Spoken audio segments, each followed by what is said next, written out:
Okay, so this is a disclaimer. Sad song alert. And I'm not talking breakup heartbreak. I'm talking about death heartbreak. So we're gonna see how this goes. I've heard the song once.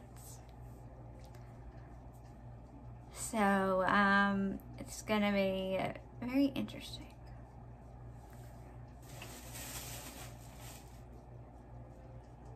It was annoying me, I'm sorry.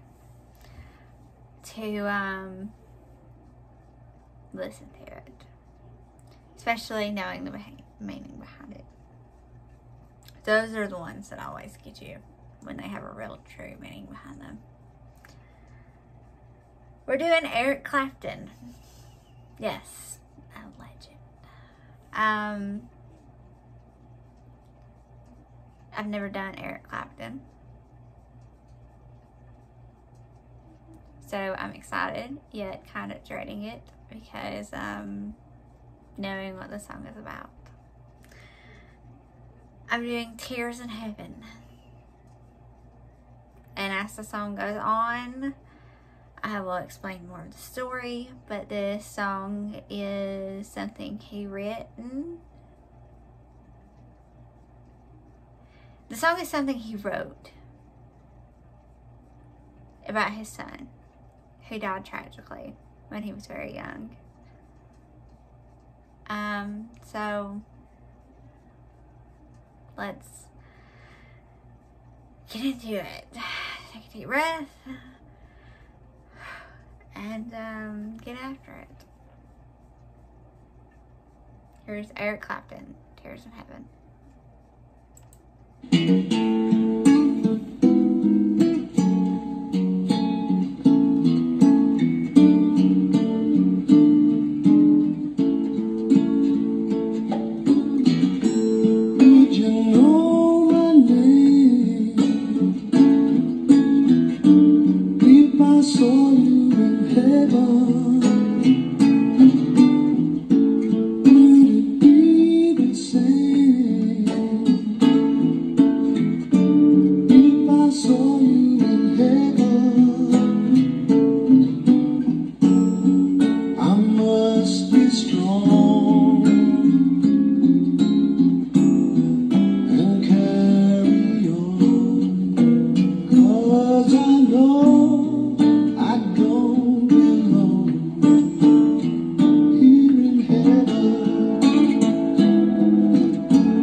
Lots of questions, no answers.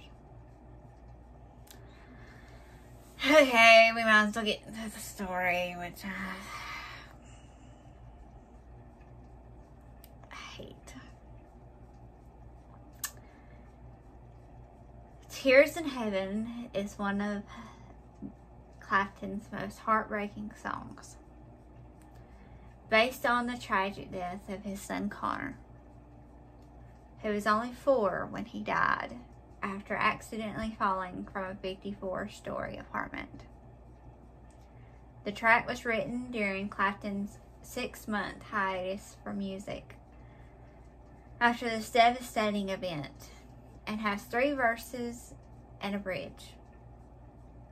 The first verse is Clapton singing to his son about whether he would recognize or know him if he saw him in heaven, and whether it would be the same if he was in heaven too. But he knows that he has to be strong and carry on, because he can't stay in here in heaven. Meaning he can't spend his whole life mourning over the loss of his son, or just focusing on that. He has to move on. The second verse is Clapton asking if his son would still hold his hand and help him stand if he saw him in heaven. Maybe alluding to Clapton seeking forgiveness from his son. Again, Clapton reiterates that he'll get through night and day, as he cannot stay here in heaven. The bridge focuses on the concept of time and how it can break your heart and have you begging for time to process quicker, progress quicker, for you to heal through the pain. He knows that beyond the door there's peace, I'm sure. Meaning he is aware that after this painful time, the door, he'll be fine. The song ends with Clapton repeating the first verse.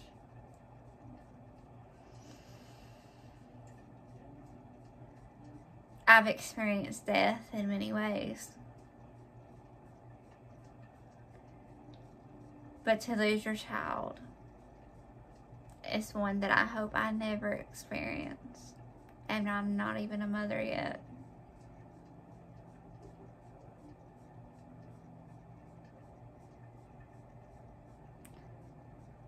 To write and sing this song must have been one of the most hardest things he ever did. But it probably helped him in more ways than anyone would ever know.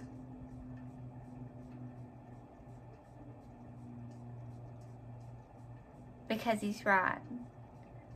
As much as he loved his son, and as guilty as he may feel, he can't dwell on it forever. I'm sure Connor wouldn't want that. And that's not a way to live. You can't live waiting to die.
even though this happened years ago.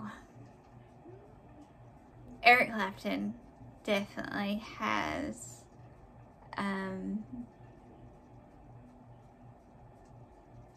handled this with grace. And everything he sang in this song, he's lived up to. I do not think he lives dwelling or grieving. I think he wonders what Connor, who he would be, what he'd be doing. But I think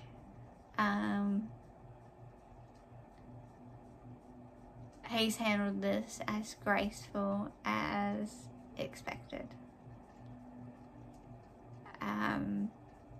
As to be expected. And I just want to say that because when it got to the door part, I kept thinking he did get beyond the door. He is beyond the door.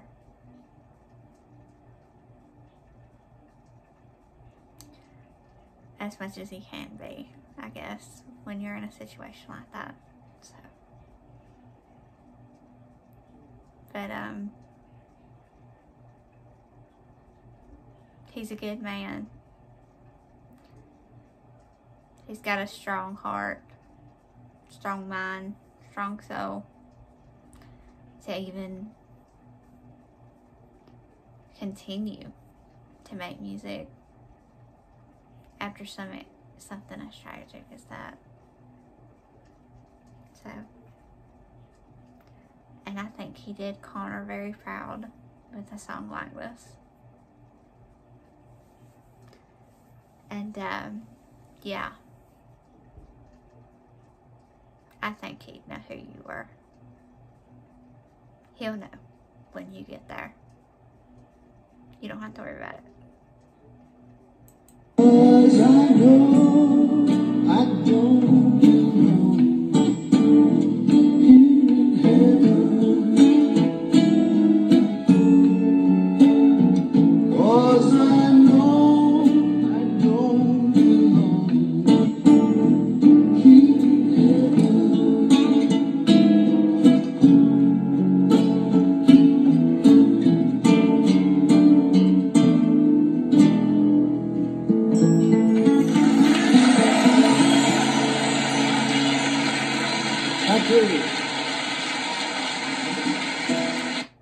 I didn't even have to clap. They clapped for me.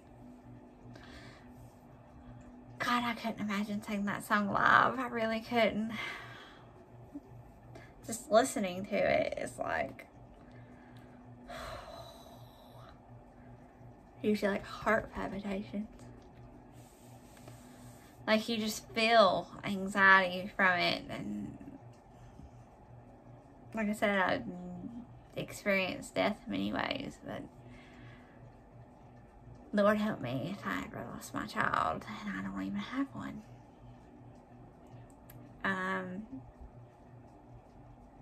But God bless Eric Clapton. Really. And I know him and Connor will be reunited one day.